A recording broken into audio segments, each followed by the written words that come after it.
Avon news में आप सभी दर्शकों का स्वागत है। मैं आपके साथ साबिर मोकाशी। एवन न्यूज में आप सभी को सच का चेहरा देखने को मिलेगा।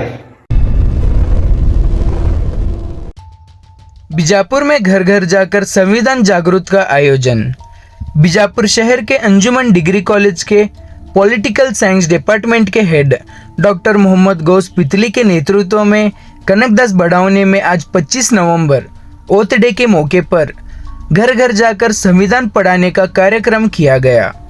इसी के चलते हमारे माध्यम से बात करते हुए अंजुमन डिग्री कॉलेज के principal doctor Mukhtar Ahmed Ghodesawar, ex principal doctor A N Chattar की, हिंदी डिपार्टमेंट के head M A. Peera, political science department के हेड मोहम्मद गौस पितली, कॉलेज के स्टूडेंट साहिल पटेल और सौभाग्य ने आज के प्रोग्राम और आज के इम्पोर्टेंस के बारे में बात करके जानकारी दी। इस मौके पर अंजुमन डिग्री कॉलेज के प्रिंसिपल और स्टाफ मेंबर्स के साथ साथ स्टूडेंट्स रहे शामिल। Ladies and gentlemen, थोड़ा जोर से ladies and gentlemen, we gather today to commemorate the Constitutional Week, a celebration of the foundation of our nation, governance. Our Constitution is adopted on 26 November 1959, is the cornerstone of our democracy, enshrining the principle of justice, equality, and liberty. As we reflect the significance of our Constitution, let us remember the vision of our founding fathers who crafted a document that has stood the test of the time. The struggle and sacrifice of those who fought for the independence and shaped our nation's destiny. The importance of upholding the constitutional value, including secularism, federalism, and individual rights. Our Constitution is a living document, a dynamic framework that has evolved through amendments and interpretation it. Because it empowers citizens with fundamental rights and the freedoms, establish the principle of democracy, including free and fair election, provides a framework for governance, ensuring accountability and transparency. As we celebrated Constitutional Week, let us reaffirm our commitment to upholding the Constitution values, recognize the importance of the civics engagement and the participation in the democratic process. Strive to create a more justice and equitable society where every individual has the opportunity to thrive. In the words of Dr. Ambedkar, the chief architect of our Constitution, the Constitution is a sacred document and is the duty of every citizen to defend it. Let us honor the sacred document and the principles of enshrines. Let us work together to build a bright future for ourselves and for our upcoming generation. Thank you, one and all. Sir, आपको क्या लगता है कि संविधान में क्या change करना चाहिए या फिर वैसे ही रहना चाहिए? संविधान में वैसे रहना चाहिए। संविधान में कोई चेंज करने की जरूरत नहीं, हर चीज है हमारे पर, है नहीं, इस पर चल रही है, तो उसकी जरूरत नहीं है संविधान में चेंज करने की। संविधान हर कोई को सेम इक्वालिटी दे रहा है? इक्वालिटी तो नहीं दे रहा, इंशाल्लाह देने की कोशिश करेंगे। हर एक मैंने उसके बारे में, कॉन्स्टिट्यूशन के बारे में क्या है उसके बारे में आपको हर घर का मैं बताकर उनको नहीं इक्वालिटी के बारे में पूछेंगे। कुछ लोग कॉन्स्टिट्यूशन का गलत फायदा उठाते हैं, उन पर आपका क्या कहना है? गवर्नमेंट इसके एक्शन लेना चाहिए गवर्नमेंट। Thank you sir. आज ये बड़ी खुशी का और मसरत का दिन है। मेरे कॉलेज के बच्चे गली गली घर घर जाकर कॉन्स्टिट्यूशन के बारे में जो जागरूकता पैदा करने की कोशिश कर रहे हैं, उसमें हर एक की सोच को बदलने की कोशिश कर रहे हैं। ये बड़ा काम है और साथ ही साथ अपने बच्चों को मैं मुबारकबादी देता हूं। जो कॉन्स्टिट्यूशन है, हमारा जो कॉन्स्टिट्यूशन है, हमारी हर एंगल से रक्षा करता है, हमारी हिफाजत करता है, ताकि हम अपनी इस आज़ाद मुल्क में अच्छी सांस लें, किसी भेदभाव के बिना, कोई भेदभाव अपने भाईचारे हो या किसी दूसरे भाई या दूसरी कौम के भाई हो, एकजुट होकर रहने का एक मौका मिलता है। एक कॉन्स्टिट्यूशन की ये ताकत है जो हमें एकजुट होकर रहने की ताकत मिलती है इससे। और अभी अभी हमारे प्रिंसिपल साहब ने बताया कि कॉन्स्टिट्यूशन के अहकामात और उस पर क्या करना है और क्या चीज़ें हैं उसमें। तो इक्वालिटी का मतलब यहाँ पर बड़ी साफ नज़रों से देखा जाता है कि इक्वालिटी आजकल के दौर में इक्वालिटी तो नहीं मिल रही, लेकिन कोशिश तो होनी चाहिए। अगर हम कॉन्स्टिट्यूशन को हम अच्छी तरह से समझेंगे तब जाकर ये इक्वालिटी क्या है और उसको हासिल करने के तरीके क्या हैं वो हमको पता चलेगा। तो बस इक्वालिटी है बोल के बोलने से कुछ फायदा नहीं है। इक्वालिटी को लाने के लिए एक स्टेज है। ये स्टेज जो है हमारे, ये कॉन्स्टिट्यूशन हमें एक ताकत देता है। ये ताकत जो मिलती है हमारे एक कॉन्स्टिट्यूशन की वजह से मिलती है। अगर वरना कोई ये नहीं कहता कि वही किसी पर जुल्म हो रहा है, सो उसे रोकने के एक तरीके हैं, उसके एक कानून है। वो कानूनी दाव पेच में उस आदमी को हम दबाव से हो, गुंडागर्दी से हो या उसके खिलाफ वर्जी से हो, हम रोक सकते हैं। तो कानून हर एक के लिए सबके लिए एक इक्वालिटी देता है। और साथ ही साथ अगर हम इस इक्वालिटी के साथ साथ सेक्युलर होकर हम अपने मुल्क में रहेंगे तो मैं समझता हूँ हमारा मुल्क जो है, कई साल पहले किसी शायर ने कहा कि ये हिंदुस्तान हमारा, सारे जहां से अच्छा हिंदुस्तान हमारा, कह के गए हैं। शायद ही वो सुनहरा मौका फिर से आ जाएगा अगर हमारे में ये बेदारी होगी, ये कॉन्स्टिट्यूशन के बारे में अगर हम जान जाएंगे, अच्छी तरह से पहचान जाएंगे कॉन्स्टिट्यूशन को और उसको अपनी अमली जिंदगी में उसको अमल पैरा करेंगे, तो तभी ये कॉन्स्टिट्यूशन का इम्पोर्टेंस बढ़ेगा और उसकी अहमियत भी रहेगी। और अल्लाह ताला हम सबको ये कोशिश रखे या दे, और ये हमारी कोशिश रहे कि भाई हम एकजुट होकर इस मुल्क को एक सुनहरा मुल्क बनाए। मेरी कोशिश। शुक्रिया। जो घर घर जाकर कॉन्स्टिट्यूशन के लिए कर रहे हैं, इससे विद्यार्थियों को क्या सीख लेनी चाहिए या फिर आगे अपनी जिंदगी में इसे अपनाना चाहिए? क्या आपका यहाँ कहना है? पर जब हमारे बच्चे घर घर जाएंगे तो लोगों की सोच को पहचानेंगे, जिसकी वजह से वो अपनी जिंदगी में क्या करना है वो अपना मियार बदलेंगे। अपनी जिंदगी में वो अपने जिंदगी को सुधारने का एक जरिया मिलेगा। Okay, thank you sir. Okay sir. Anjuman degree college के पॉलिटिकल साइंस डिपार्टमेंट से आज कॉन्स्टिट्यूशन को लेकर उसके महत्व को समझाने का जो प्रयास है पॉलिटिकल साइंस डिपार्टमेंट की तरफ से, आज बीजापुर शहर के गली मोहल्लों में और घर घर जाकर वहाँ के प्रत्येक एक नागरिक को पकड़कर उसके महत्व को बताने और उसके प्रियम्बल को पढ़ने समझने की उसमें अवेयरनेस लाने का जो प्रयास किया जा रहा है वो सचमुच सराहनीय है। देखिए, जैसा कि बाबा साहेब अम्बेडकर के नेतृत्व में जो संविधान बनाया गया है, हर देश का एक संविधान होता है, हमारा भी भारत देश का भी एक संविधान है जो बाबा साहेब अम्बेडकर के नेतृत्व में बनाया गया संविधान सचमुच बहुत ही शक्तिशाली है, बहुत ही पावरफुल है।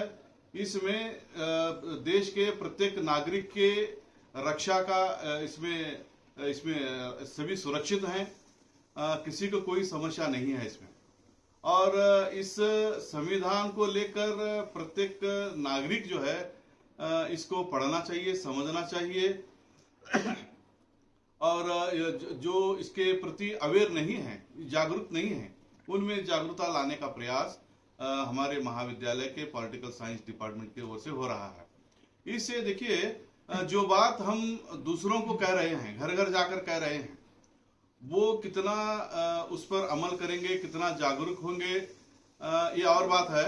लेकिन उससे पहले कहने वाले में वो जागरूकता पहले आ जाती है।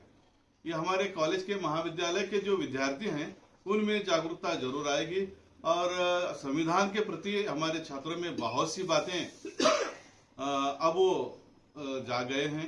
और इसमें सबसे बड़ी बात यह है कि हमारे संविधान में किसी के प्रति कोई अन्याय वाली बात नहीं है, किसी का शोषण इसमें नहीं होता है, इसमें कोई परिवर्तन करने की आवश्यकता नहीं है। ये जैसा है अपने आप में बहुत परफेक्ट संविधान है। इसकी रक्षा करना हम सब का कर्तव्य है, हम सभी भारतीयों का है उसकी रक्षा करना, उसे यथातत्र हो जैसा है वैसे उसे बनाए रखना, उसके प्रति जागरूकता पैदा करने का प्रयास हमारे महाविद्यालय से हो रहा है। धन्यवाद। ಎಲ್ಲರಿಗೆ ನಮಸ್ಕಾರ. ಅಂಜುಮನ್ ಕಲಾ ವಿಜ್ಞಾನ ಹಾಗೂ ವಾಣಿಜ್ಯ ಮಹಾವಿದ್ಯಾಲಯದ ವತಿಯಿಂದ ರಾಜ್ಯಶಾಸ್ತ್ರದ ವಿಭಾಗದ ಎಲ್ಲ ವಿದ್ಯಾರ್ಥಿ ಮಿತ್ರರು ಮತ್ತು ಶಿಕ್ಷಕರು, ಕಾಲೇಜಿನ ಪ್ರಾಚಾರ್ಯರಾದ MG ಗೋಡೇಸ್ ಅವರವರು ಹಾಗೂ ನಮ್ಮ ಇನ್ನೂರು ಅತಿಥಿಗಳಾದ ಚಟ್ಟರ್ಕಿ ಗುರುಗಳು ಮತ್ತು ಹಿಂದಿ ವಿಭಾಗದ ಮುಖ್ಯಸ್ಥರಾದ ಪೀರಾಂ ಗುರುಗಳು ಹಾಗೂ ನನ್ನ ವಿಭಾಗದ ಅಸಿಸ್ಟೆಂಟ್ ಪ್ರೊಫೆಸರ್ ಆದ ಪಾಟೀಲ್ ಅವರು ಹಾಗೂ ನಾನು ಮತ್ತು ವಿದ್ಯಾರ್ಥಿ ಮಿತ್ರರು ಕೂಡಿ ಈ ಸಂವಿಧಾನದ ದಿನಾಚರಣೆ ಅಂಗವಾಗಿ ಒಂದು ವಾರ ಸಪ್ತಾಹ ಆಚರಣೆಯನ್ನು ನಾವು ಮಾಡ್ತಾ ಬಂದಿದ್ದೀವಿ. ಇದು ಇವತ್ತು 5ನೇ ದಿನವಾದ ಮನೆ ಮನೆಗೆ ಹೋಗಿ ಸಂವಿಧಾನ ಓದು ಕಾರ್ಯಕ್ರಮವನ್ನು ಹಮ್ಮಿಕೊಂಡು ಬಿಜಾಪುರ ಜಿಲ್ಲೆಯ ಕನಕದಾಸ್ ಬಡಾವಣೆಯಲ್ಲಿ ಇವತ್ತು ನಾವು ಬಂದಿದ್ದೀವಿ. ಇಲ್ಲಿ ಪ್ರತಿ ಮನೆಗೆ ಹೋಗಿ ಪ್ರತಿಯೊಬ್ಬನಿಗೆ ಸಂವಿಧಾನದ ಮಹತ್ವ ಅಥವಾ ಸಂವಿಧಾನ ಓದು ಕಾರ್ಯಕ್ರಮವನ್ನು ಯಶಸ್ವಿಯಾಗಿ ಗೊಳಿಸಿದ್ದೀವಿ. ಇದಕ್ಕಾಗಿ ನಮಗೆ ಪರವಾನಗಿ ಕೊಟ್ಟಂತ ಆಡಳಿತ ಮಂಡಳಿಗೂ ಮತ್ತು ಪ್ರಾಚಾರ್ಯರಿಗೂ ಕೂಡ ಮೊದಲಿಗೆ ಧನ್ಯವಾದನ ಹೇಳುತ್ತಾ ಎಲ್ಲ ನನ್ನ ವಿದ್ಯಾರ್ಥಿ ಮಿತ್ರರಿಗೆ ಈ ಸಂವಿಧಾನದ ಜಾಗೃತ ಮೂಲಕ ಪ್ರತಿ ಸಮಾಜದಲ್ಲಿ ಎಲ್ಲರಿಗೂ ಕೂಡ ಈ ಜ್ಞಾನವನ್ನು ಒದಗಿಸಿಕೊಟ್ಟಿದ್ದಾರೆ. ಯಾಕಂದ್ರೆ ಸಂವಿಧಾನ ಕೆಲವೊಬ್ಬರಿಗೆ ಇನ್ನೂ ಏನೂ ಗೊತ್ತಿಲ್ಲ, ಆದರೆ ಈ ಸಂವಿಧಾನ ಮನೆ ಮನೆಗೆ ತಲುಪಿ ಮನೆಯ ಪ್ರತಿಯೊಬ್ಬರು ನೋಡಿದಾಗ ಆ ಸಂವಿಧಾನದ ಮಹತ್ವ, ಅದರ ನೀತಿ ನಿಯಮಗಳನ್ನು ತಮ್ಮ ಜೀವನದಲ್ಲಿ ಅಳವಡಿಸಿಕೊಂಡು ಮುಂದೆ ಒಬ್ಬ ಒಳ್ಳೆಯ ಭಾರತೀಯ ನಾಗರಿಕನಾಗಿ ಬೆಳೆಯಲು ಸಹಕಾರ ನೀಡಿದೆ. ಇದು ಕೇವಲ ನಮ್ಮ ಮಹಾವಿದ್ಯಾಲಯದಷ್ಟೇ ಅಲ್ಲ, ಇಡೀ ಜಗತ್ತಿನಲ್ಲಿ ಭಾರತ ಒಂದು ಉತ್ತಮವಾದ ಸಂವಿಧಾನ ಆಗಿ ಹೊರಹೊಮ್ಮುತ್ತದೆ. ನನ್ನ ಹೆಸರು ಡಾಕ್ಟರ್ ಮೊಹಮ್ಮದ್ ಗೌಸ್ ಪಿತ್ಲಿ. ಡಿಗ್ನಿಟಿ ಇದೆಲ್ಲ ನನ್ನ ಆತ್ಮೀಯ ಬಂಧುಗಳು ಹಾಗೂ ಎಲ್ಲ ವಿದ್ಯಾರ್ಥಿ ಮಿತ್ರರಿಗೆ ಈ ಕಾರ್ಯಕ್ರಮದ ಪರವಾಗಿ ಹೃತ್ಪೂರ್ವಕವಾಗಿ ಧನ್ಯವಾದಗಳನ್ನು ಸಲ್ಲಿಸುತ್ತೇನೆ. ನಮಸ್ಕಾರ. ಓಕೆ. ನಾವು ಭಾರತವಾಸಿ ಆದರೂ ನಮಗೆ ಕಡೆ ಒಂದು ಸಂವಿಧಾನವಿದೆ. ಅದು ಸಂವಿಧಾನ ಜನವರಿ 26, 1950ರಂದು ಅಂಗೀಕಾರವಾದ ಜಾರಿಗೆ ಬಂದಿದ್ದು ನಮ್ಮ ಸಂವಿಧಾನ ಲಿಖಿತ ಸಂವಿಧಾನವಾಗಿದೆ. ಸಂವಿಧಾನವೆಂದರೆ ಒಂದು ನಿಯಮಾವಳಿಯನ್ನು ಹೊಂದಿರುವಂಥ ವ್ಯವಸ್ಥೆ. ನಮ್ಮ ಸಂವಿಧಾನವನ್ನು ಅಳವಡಿಕೆ ಮಾಡುವ ಮೂಲಕ ನಾವು ಸಂವಿಧಾನವನ್ನು ಏನೆಂಬುದನ್ನು ತಿಳಿಯಬಹುದು. ನಾವು ಸಂವಿಧಾನದ ವಿಧಿಗಳ ಪ್ರಕಾರ ನಾವು ಸಮಾನತೆ, ಭ್ರಾತೃತ್ವ, ಗಣರಾಜ್ಯ, ಸ್ವಾತಂತ್ರ್ಯ ಇವೆಲ್ಲವನ್ನು ತಿಳಿಯಬಹುದು. ನಮ್ಮ ಸಂವಿಧಾನ 14ನೇ ವಿಧಿಯು ನಮ್ಮನ್ನು ಸಮಾನತೆ ಎಂದು ತಿಳಿಸಿದೆ. ಅಂದರೆ ಯಾವ ಧರ್ಮ, ಆಚಾರ ಯಾವುದೇ ಇಲ್ಲದಂತೆ ನಾವೆಲ್ಲರೂ ಒಂದೇ ಎಂದು ತಿಳಿಸುತ್ತದೆ. ನಮ್ಮ ಸಂವಿಧಾನ ಲಿಖಿತ ಸಂವಿಧಾನ ಮತ್ತು ಬೃಹತ್ ಸಂವಿಧಾನವಾಗಿದೆ. ನಾವು ಎಲ್ಲರೂ ಇದನ್ನು ಸಂರಕ್ಷಿಸಬೇಕು. ಎಲ್ಲರೂ ಇದನ್ನು ತಮ್ಮ ಜೀವನದಲ್ಲಿ ಅಳವಡಿಸಿಕೊಳ್ಳಬೇಕೆಂದು ಹೇಳುತ್ತೇನೆ. ಧನ್ಯವಾದಗಳು. ತಮ್ಮ ಹೆಸರು? ನಮ್ಮ ಹೆಸರು ಸಾಹಿಲ್ ಪಟೇಲ್. ನನ್ನ ಹೆಸರು ಸೌಭಾಗ್ಯ. ನಾನು ಸಂವಿಧಾನದ ಮೇಲೆ ಒಂದೆರಡು ಮಾತನಾಡಲು ಇಷ್ಟಪಡುತ್ತೇನೆ. ನಾನು ಸಂವಿಧಾನದ ಬಗ್ಗೆ ಹೇಳಬೇಕಾದ್ರೆ ಮೊದಲನೇದಾಗಿ ಹೇಳುವುದೇನೆಂದರೆ ಡಾಕ್ಟರ್ BR ಅಂಬೇಡ್ಕರ್ ಅವರ ಬಗ್ಗೆ ಹೇಳುತ್ತೇನೆ. ಅವರು ನಮಗೆ ಸಂವಿಧಾನವನ್ನು ರಚನೆ ಮಾಡಿಕೊಟ್ರು. ಆ ರಚನೆ ಬಗ್ಗೆ ಹೇಳಬೇಕಾದ್ರೆ ನಾವು ರಚನೆ ಮಾಡಿದ ಅಂಬೇಡ್ಕರ್ ಅವರು ನಾವು ಯಾವ ರೀತಿ ಇರಬೇಕು, ಎಷ್ಟು ನಾವು ಸಮಾನತೆಯಾಗಿರಬೇಕು, ಹಾಗೆ ನಾವು ಸಮಾನತೆಯನ್ನು ಎಷ್ಟು ಕಾಪಾಡಿಕೊಂಡು ಹೋಗಬೇಕು ಅನ್ನೋದನ್ನು ತಿಳಿಸಿಕೊಟ್ಟಿದ್ದಾರೆ. ಸಮಾನತೆ ಅಂದರೆ ನಾವು ಬರೇ ಈಗ ಎಜುಕೇಶನ್ ಒಳಗೆ ಆಲ್ಮೋಸ್ಟ್ ನಮಗೆ ಸಮಾನತೆ ಕಂಡು ಬಂದಿದೆ. ಹಾಗೆ ನಾವು ಯಾವ ರೀತಿಯೊಳಗ ಮಹಿಳೆಯರಾಗಲಿ ಪುರುಷರಾಗಲಿ ಯಾರೇ ಆಗಲಿ ನಾವು ಎಷ್ಟು ಸಮಾನತೆಯಿಂದ ಬದುಕನ್ನು ತೋರಿಸಿಕೊಡ್ತೀವಿ, ಹಾಗೆ ನಾವು ಎಷ್ಟು ಸಮಾನತೆಯಾಗಿ ಎತ್ತರಕ್ಕೆ ಬೆಳೆಯುತ್ತೇವೆ ಅನ್ನೋದ್ರ ಬಗ್ಗೆ ಇಲ್ಲಿ ನಮ್ಮ ಸಂವಿಧಾನದ ಬಗ್ಗೆ ಅಭಿಪ್ರಾಯ ತಿಳಿಸಿಕೊಡ್ತೇನೆ. ಧನ್ಯವಾದಗಳು. ಸ್ವಲ್ಪ ಮಂದಿ ಈಗ ಸಂವಿಧಾನ ಬಗ್ಗೆ ಗೊತ್ತಿರಲ್ಲ, ತಮ್ಮ ಹಕ್ಕನ್ನು ಬಿಟ್ಕೊಡ್ತಾರೆ, ಅವ್ರ ಬಗ್ಗೆ ಏನು ಹೇಳ್ತಾರೆ? ಅವ್ರಿಗೆ ಗೊತ್ತಿರಲ್ಲ ಅಂದ್ರೂ ಅವ್ರು ತಿಳ್ಕೊಬೇಕ್ರಿ ಸರ್. ಎಷ್ಟೇ ಅಲ್ಲಿ ನಾವು ತಿಳಿಸಿಕೊಡ್ಬೇಕು ಅವರಿಗೆ. ನಾವಿಲ್ಲಿ ಅದನ್ನು ಜಾಗೃತಿ ಕೊಡೋದಕ್ಕೆ ನಾವಿಲ್ಲಿ ಬಂದಿದ್ದೇವೆ. Thank you. इसके बारे में क्या मालूम है आपको? बोलो सर। कॉन्स्टिट्यूशन के अंदर अमेंडमेंट्स रहते थे, नए नए पॉलिसीज आते हैं, सारी चीज़ें आगे सर जो it will develop the India sir. It makes the politics easier.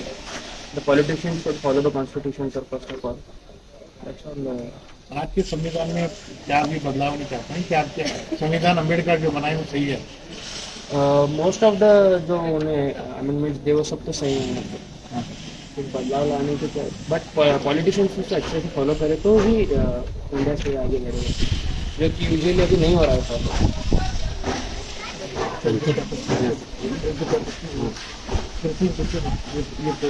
हाँ, ये पढ़ सकते हैं आप प्रेम्बल. हाँ पढ़ो. Yes. The Constitution of India. The people of India, having solemnly resolved to constitute in India. बरी मैडम आप भी आओ लेडीज. उनके साथ आओ भाई. बरी मैडम बड़ा था वेरी गुड. उनके बाजू लेडीज उनके बाजू आ जाओ. ये बहुत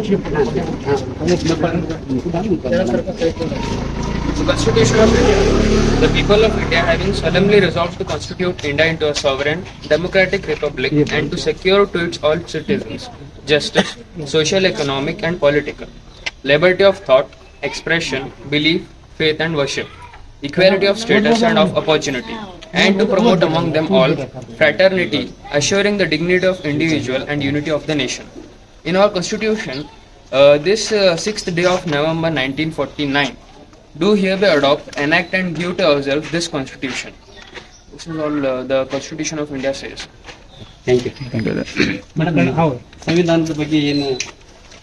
ಭಾರತ ಜನಗಳಾದ ನಾವು ಭಾರತವನ್ನು ಒಂದು ಸಾರ್ವಭೌಮ ಸಮಾಜವಾಗಿ ಸರ್ವಧರ್ಮ ಸಮಭಾವದ ಪ್ರಜಾಸತ್ತಾತ್ಮಕವಾಗಿ ಗಣರಾಜ್ಯವಾಗಿ ರಚಿಸಲು ಮತ್ತು ಅದರ ಸಮಸ್ತ ನಾಗರಿಕರಾಗಿ ಸಾಮಾಜಿಕ, ಆರ್ಥಿಕ ಮತ್ತು ರಾಜಕೀಯ ನ್ಯಾಯ, ವಿಚಾರ, ಅಭಿವ್ಯಕ್ತಿ, ವಿಶ್ವಾಸ, ಧರ್ಮಶ್ರದ್ಧೆ ಮತ್ತು ಉಪಸ್ಥಾನ ಸ್ವತಂತ್ರ ಸ್ಥಾನಮಾನ ಹಾಗೂ ಅವಕಾಶ ಸಮಾನತೆ ದೊರೆಯುವಂತೆ ಮಾಡಲು ಮತ್ತು ವ್ಯಕ್ತಿ ಗೌರವವನ್ನು, ರಾಷ್ಟ್ರದ ಏಕತೆಯನ್ನು ಹಾಗೂ ಅಖಂಡತೆಯನ್ನು ಸುನಿಶ್ಚಿತಗೊಳಿಸಿ ಅವರಲ್ಲಿ ಭ್ರಾತೃತ್ವ ಭಾವನೆಯನ್ನು ವೃದ್ಧಿಗೊಳಿಸಲು ಶ್ರದ್ಧಾಪೂರ್ವಕ ಸಂಕಲ್ಪ ಮಾಡಿದವರಾಗಿ ನಮ್ಮ ಸಂವಿಧಾನ ಸಭೆಯಲ್ಲಿ 1949 ಇಸವಿ ನವೆಂಬರ್ ತಿಂಗಳ 26ನೇ ತಾರೀಕಾದ ಈ ದಿವಸ ಈ ಮೂಲಕ ಈ ಸಂವಿಧಾನವನ್ನು ಅಂಗೀಕರಿಸಿ ಅಧಿನಿಯಮಿಸಿ ಅರ್ಪಿಸಿಕೊಂಡಿದ್ದೇವೆ.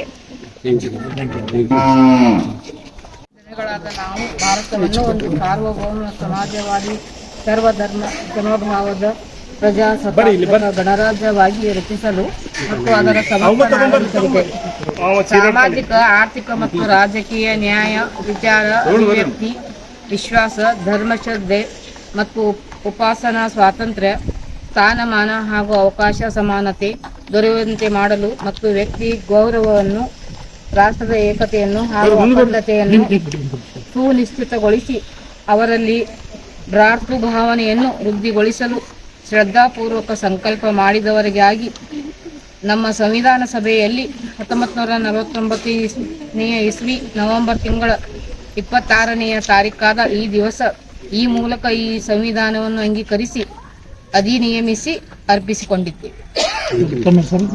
ಸವಿತಾ ಡಪ್ಪೆ. Thank you.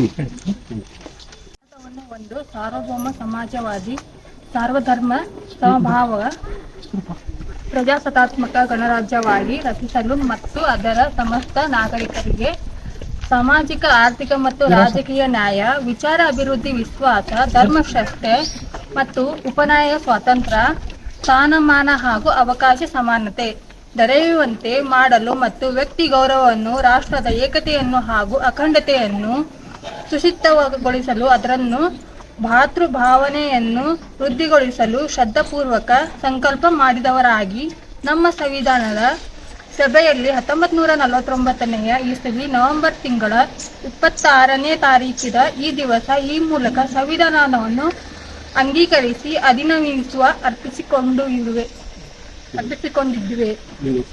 ಜೈ ಶ್ರೀ ರಾಠೋಡ್. ಭಾರತ ಜನಗಳಾದ ನಾವು ಭಾರತವನ್ನು ಒಂದು ಸಾರ್ವಭೌಮ ಸಮಾಜವಾದಿ ಸರ್ವಧರ್ಮ ಸಮಭಾವದ ಪ್ರಜಾಸತ್ತಾತ್ಮಕ ಗಣರಾಜ್ಯವಾಗಿ ರಚಿಸಲು ಮತ್ತು ಅದರ ಸಮಸ್ತ ನಾಗರಿಕರಿಗೆ ಸಾಮಾಜಿಕ, ಆರ್ಥಿಕ ಮತ್ತು ರಾಜಕೀಯ ನ್ಯಾಯ, ವಿಚಾರ, ಅಭಿವ್ಯಕ್ತಿ, ವಿಶ್ವಾಸ, ಧರ್ಮ, ಶ್ರದ್ಧೆ ಮತ್ತು ಉಪಾಸನಾ ಸ್ವಾತಂತ್ರ್ಯ, ಸ್ಥಾನಮಾನ ಹಾಗೂ ಅವಕಾಶ ಸಮಾನತೆ ದೊರೆಯುವಂತೆ ಮಾಡಲು ಮತ್ತು ವ್ಯಕ್ತಿಯ ಗೌರವವನ್ನು, ರಾಷ್ಟ್ರದ ಏಕತೆಯನ್ನು ಹಾಗೂ ಅಖಂಡತೆಯನ್ನು ಸುನಿಶ್ಚಿತಗೊಳಿಸಲು ಅವರಲ್ಲಿ ಭಾತೃಭಾವನೆಯನ್ನು ವೃದ್ಧಿಗೊಳಿಸಲು ಶ್ರದ್ಧಾಪೂರ್ವಕ ಸಂಕಲ್ಪ ಮಾಡಿದವರಾಗಿ ನಮ್ಮ ಸಂವಿಧಾನದ ಸಭೆಯಲ್ಲಿ 1949 ಇಸವಿಯ ನವೆಂಬರ್ ತಿಂಗಳ 26ನೇ ತಾರೀಕಾದ ಈ ದಿವಸ ಈ ಮೂಲಕ ಈ ಸಂವಿಧಾನವನ್ನು ಅಂಗೀಕರಿಸಿ ಅಧಿನಿಯಮಿಸಿ ಅರ್ಪಿಸಿಕೊಂಡಿದ್ದೇವೆ. ಪ್ರಸ್ತಾವನೆ: ಭಾರತದ ಜನಗಳಾದ ನಾವು ಭಾರತವನ್ನು ಒಂದು ಸಾರ್ವಭೌಮ ಸಮಾಜವಾದಿ ಸರ್ವಧರ್ಮ ಸಮಭಾವದ ಪ್ರಜಾಸತ್ತಾತ್ಮಕ ಗಣರಾಜ್ಯವನ್ನಾಗಿ ರಚಿಸಲು ಮತ್ತು ಅದರ ಸಮಸ್ತ ನಾಗರಿಕರಿಗೆ ಸಾಮಾಜಿಕ, ಆರ್ಥಿಕ ಮತ್ತು ರಾಜಕೀಯ ನ್ಯಾಯ, ವಿಚಾರ, ಅಭಿವ್ಯಕ್ತಿ, ವಿಶ್ವಾಸ, ಧರ್ಮ, ಶ್ರದ್ಧೆ ಮತ್ತು ಉಪಾಸನಾ ಸ್ವಾತಂತ್ರ್ಯ, ಸ್ಥಾನಮಾನ ಹಾಗೂ ಅವಕಾಶ ಸಮಾನತೆ ದೊರೆಯುವಂತೆ ಮಾಡಲು ಮತ್ತು ವ್ಯಕ್ತಿ ಗೌರವವನ್ನು, ರಾಷ್ಟ್ರದ ಏಕತೆಯನ್ನು ಹಾಗೂ ಅಖಂಡತೆಯನ್ನು ಸುನಿಶ್ಚಿತಗೊಳಿಸಿ ಅವರಲ್ಲಿ ಭಾತೃಭಾವನೆಯನ್ನು ವೃದ್ಧಿಗೊಳಿಸಲು ಶ್ರದ್ಧಾಪೂರ್ವಕ ಸಂಕಲ್ಪ ಮಾಡಿರುವುದಾಗಿ ನಮ್ಮ ಸಂವಿಧಾನ ಸಭೆಯಲ್ಲಿ 1949 ಇಸವಿ ನವೆಂಬರ್ ತಿಂಗಳ 26ನೇ ತಾರೀಕಿನಾದ ಈ ದಿವಸ ಈ ಮೂಲಕ ಈ ಸಂವಿಧಾನವನ್ನು ಅಂಗೀಕರಿಸಿ ಅಧಿನಿಯಮಿಸಿ ಅರ್ಪಿಸಿಕೊಂಡಿದ್ದೇವೆ. ಜನಗಳಾದ ನಾವು ಭಾರತವೊಂದು ಸಾರ್ವಭೌಮ ಸಮಾಜವಾದಿ ಸರ್ವಧರ್ಮ ಸಮಭಾವದ ಪ್ರಜಾಸತ್ತಾತ್ಮಕ ಗಣರಾಜ್ಯವಾಗಿ ರಚಿಸಲು ಮತ್ತು ಅದರ ಸಮಸ್ತ ನಾಗರಿಕರಿಗೆ ಸಾಮಾಜಿಕ, ಆರ್ಥಿಕ ಮತ್ತು ರಾಜಕೀಯ ನ್ಯಾಯ, ವಿಚಾರ, ಅಭಿವ್ಯಕ್ತಿ, ವಿಶ್ವಾಸ, ಧರ್ಮ, ಶ್ರದ್ಧೆ ಮತ್ತು ಉಪಾಸನಾ ಸ್ವಾತಂತ್ರ್ಯ, ಸ್ಥಾನಮಾನ ಹಾಗೂ ಅವಕಾಶ ಸಮಾನತೆ ದೊರೆಯುವಂತೆ ಮಾಡಲು ಮತ್ತು ವ್ಯಕ್ತಿ ಗೌರವವನ್ನು, ರಾಷ್ಟ್ರದ ಏಕತೆಯನ್ನು ಹಾಗೂ ಅಖಂಡತೆಯನ್ನು ಸುನಿಶ್ಚಿತಗೊಳಿಸಿ ಅವರಲ್ಲಿ ಭ್ರಾತೃತ್ವ ಭಾವನೆಯನ್ನು ವೃದ್ಧಿಗೊಳಿಸಲು ಶ್ರದ್ಧಾಪೂರ್ವಕ ಸಂಕಲ್ಪ ಮಾಡಿದವರಾಗಿ ನಮ್ಮ ಸಂವಿಧಾನ ಸಭೆಯಲ್ಲಿ 1949 ಇಸವಿಯ ನವೆಂಬರ್ ತಿಂಗಳ 26ರಂದು ಈ ದಿವಸ ಈ ಮೂಲಕ ಸಂವಿಧಾನವನ್ನು ಅಂಗೀಕರಿಸಿ ಅಧಿನಿಯಮಿಸಿ ಅರ್ಪಿಕೊಂಡಿಸಿದ್ದೇವೆ. My name is Shoaib Bakshi. I am the principal of Ikra PU College, Vijaypur. Thank you, sir. ಭಾರತದ ಜನಗಳಾದ ನಾವು ಭಾರತವನ್ನು ಒಂದು ಸಾರ್ವಭೌಮ ಸಮಾಜವಾದಿ ಸರ್ವಧರ್ಮ ಸಮಭಾವದ ಪ್ರಜಾಸತ್ತಾತ್ಮಕ ಗಣರಾಜ್ಯವಾಗಿ ರಚಿಸಲು ಮತ್ತು ಅದರ ಸಮಸ್ತ ನಾಗರಿಕರಿಗೆ ಸಾಮಾಜಿಕ, ಆರ್ಥಿಕ ಮತ್ತು ರಾಜಕೀಯ ನ್ಯಾಯ, ವಿಚಾರ, ಅಭಿವ್ಯಕ್ತಿ, ವಿಶ್ವಾಸ, ಧರ್ಮ, ಶ್ರದ್ಧೆ ಮತ್ತು ಉಪಾಸನಾ ಸ್ವಾತಂತ್ರ್ಯ, ಸ್ಥಾನಮಾನ ಹಾಗೂ ಅವಕಾಶ ಸಮಾನತೆ ದೊರೆಯುವಂತೆ ಮಾಡಲು ಮತ್ತು ವ್ಯಕ್ತಿ ಗೌರವವನ್ನು, ರಾಷ್ಟ್ರದ ಏಕತೆಯನ್ನು ಹಾಗೂ ಅಖಂಡತೆಯನ್ನು ಸುನಿಶ್ಚಿತಗೊಳಿಸಿ ಅವರಲ್ಲಿ ಭ್ರಾತೃ ಭಾವನೆಯನ್ನು ವೃದ್ಧಿಗೊಳಿಸಲು ಶ್ರದ್ಧಾಪೂರ್ವಕ ಸಂಕಲ್ಪ ಮಾಡಿದವರಾಗಿ ನಮ್ಮ ಸಂವಿಧಾನ ಸಭೆಯಲ್ಲಿ 1949 ಇಸವಿ ನವೆಂಬರ್ ತಿಂಗಳ 26ನೇ ತಾರೀಕಾದ ಈ ದಿವಸ ಈ ಮೂಲಕ ಈ ಸಂವಿಧಾನವನ್ನು ಅಂಗೀಕರಿಸಿ ಅಧಿನಿಯಮಿಸಿ ಅರ್ಪಿಸಿಕೊಂಡಿದ್ದೇವೆ. ಪ್ರಶಾಂತ್ ಪಟ್ಟ. Thank you sir. इसके बारे में आपको क्या पता है? इसका इम्पोर्टेंस बताइए. संविधान जो है हमारा सबसे बड़ा हथियार है, जिसकी बदौलत हम अपने ख्यालात को कहीं भी किसी वक्त भी जाहिर कर सकते हैं. ताकि अपने दिल की बात हो या देश की बात हो, अपनी जाति बात हो, लोगों के सामने रख सकते हैं. ये हमारा फ्रीडम है, लिबर्टी है. और इसके साथ साथ हम एकजुट होकर रहने का एक जरिया है. संविधान जो है हमारी हर एंगल से रक्षा करता है, यानी हमारी हिफाजत करता है. और दूसरी बात जो है, इसमें कोई मजहबी रंग नहीं देता. दूसरी बात यह है कि कोई मजहब से इसमें कोई बैर नहीं होती. हर एक मजहब का आदमी अपने आप में एक खुद मुख्तार है और साथ ही साथ एकजुट होकर रहने की एक ताकत मिलती है संविधान से. और इससे हमें अपने नेताओं को चुनने का, अपने लीडर्स को चुनने का एक जरिया भी है. और इसमें बहुत सारे फायदे हैं, सारे गिनाना नहीं चाहूँगा. फिर भी मैं एक आखिर में ये बात कहूँगा कि ज़रूर ये चीज़, ये जो संविधान है, संविधान की बदौलत हम ताकतवर हैं. अपनी बात को, अपने ख्वाहिशात को, अपने कोई भी चीज़ को किसी के सामने भी अपने बिना झिझक लिबर्टी के साथ, आज़ादी के साथ रख सकते. शुक्रिया सर.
ಅದಕ್ಕಾಗಿ ನಾವು ಮನೆ ಮನೆಗೆ ಸಂವಿಧಾನ ಓದು ಕಾರ್ಯಕ್ರಮ ಹಾಕೊಂಡಿದ್ದೀವಿ ಸರ್.